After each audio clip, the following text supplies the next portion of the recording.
యోసేపు ఒక లైఫ్లో ఆదికాండం 41:51లో యోసేపు ఇలాగ ఒక మాట అంటున్నాడు, నా సమస్త బాధను, నా తండ్రి ఇంటి వారి యొక్క సమస్త బాధను దేవుడు నన్ను మరిచిపోయినట్టు చేశాడని.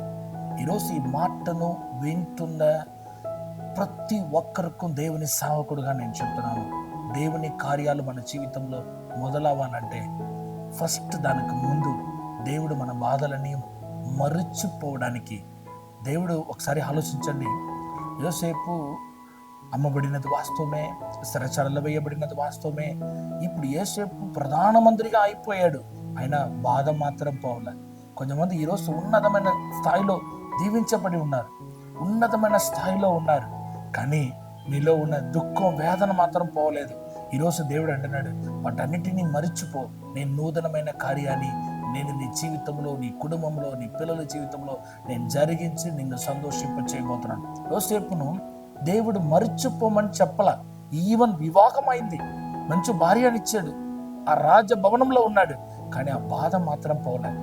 యోసేపు ఒక బాధను మరిచిపోమనలేదు, కానీ యోసేపు ఒక బాధను మరిచిపోవడానికి ఒక మనస్సునిచ్చాడు.